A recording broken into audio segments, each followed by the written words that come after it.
Since Kunu, the police minister, yesterday released the second quarter crime statistics for July to September, revealing a decrease in murder, sexual offences, as well as robberies across the country. However, commercial crime showed the sharpest rise, surging by 18.5%. The question now is whether or not white-collar crime is receiving the attention that it deserves. Joining us now is the CEO of Loxton Forensics, David Loxton, to have this chat with us. David, a very good morning to you. Thank you so much for making time for us this morning. Let's start off here. How do we define commercial crime, and what does commercial crime entail? Commercial crime would be colloquially known as our white-collar crime. So it's your traditional theft, fraud, corruption, embezzlement, essentially crimes involving dishonesty. That would be commercial crime in a broad sense. Okay. So looking at the stats that you see this surge of 18.5%, what does this tell us about what is happening in the country? Does this mean that there are more cases that are being investigated? Are there more cases that are being reported? Or generally, there is an increase in the crimes relating to commercial crimes that are being committed? Yes, look, that's a very interesting question, because I think the first point I'd like to make is that whilst the stats show an increase of 18.5%, one must bear in mind that that is what has been reported. Certainly my sense, and it's borne out by the work we do at Loxton Forensics, is a lot of our clients are simply not interested in reporting commercial crime because they see no point, because they say, well, we report it and nothing happens. So I think generally it's probably a lot higher than 18.5%. That's the first point I'd like to make. The second point is, I think the increase in commercial crime is simply a symptom of a broader increase in lawlessness in South Africa. You know, we are a very, very lawless society. You know, it comes from the small things like driving while talking on your cell phone, not obeying traffic laws, all the way up to your high-profile white-collar crime matters. And I think there is an increase across the board in lawlessness and white-collar crime. Yeah.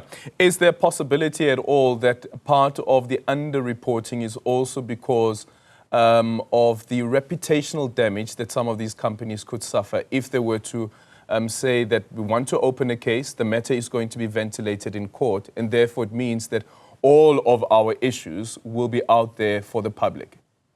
Yes, I think that is certainly a factor. Although the flip side of that is, you know, you look at a company like EOH, where the CEO, Steve van Coller, did the opposite. He went totally public and almost, bared all and wore his heart on his sleeve and got a lot of kudos for that and almost saved the company from itself. So there is that aspect, and certainly our experience has been that there is that concern about reputational damage.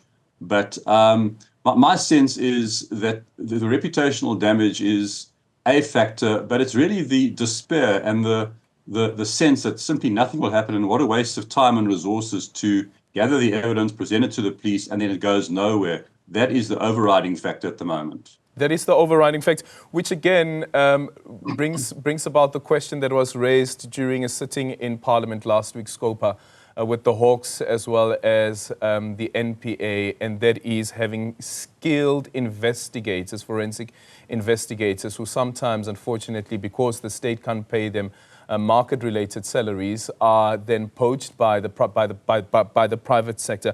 How much of an issue is that, and is there any potential at all for the state to say, let's work with the private sector to investigate matters like these?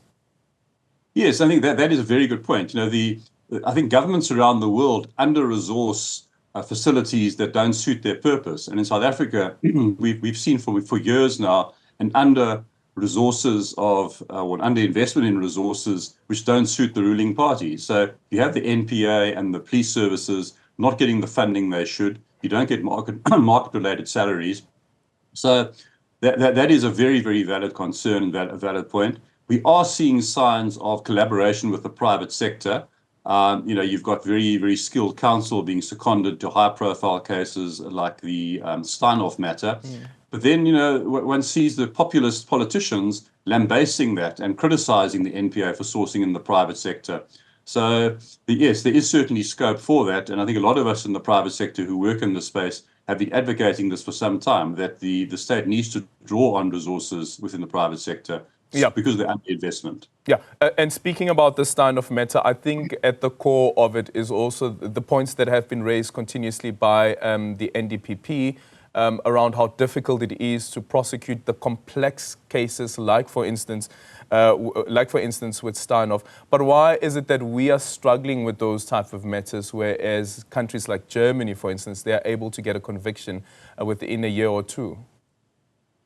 Look, I think, first of all, I agree that it is very difficult to prosecute these complex financial matters.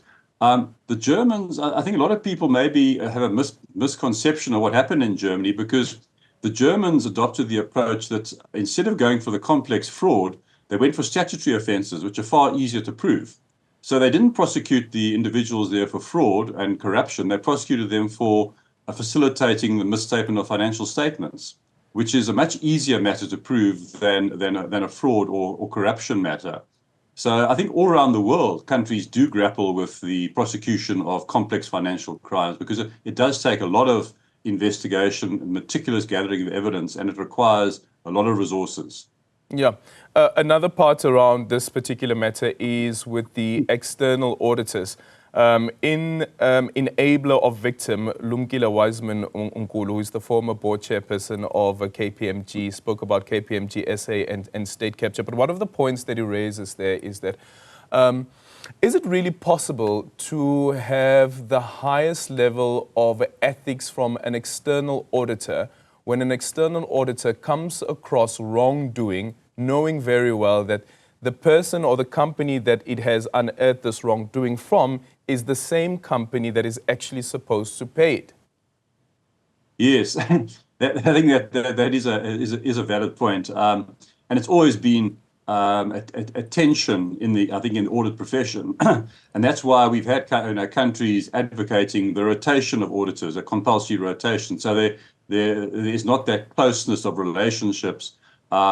So I think that is a valid concern, but one would like to think that as professionals, one would stand up and say, notwithstanding the fact that you are my core client, or notwithstanding the fact that you are worth millions of rands worth of fees to me, I'm obliged ethically, and from my business perspective, I'm obliged to report this. One would like to think that would happen, and it just requires a change in the ethical standards, I suppose, throughout all the professions.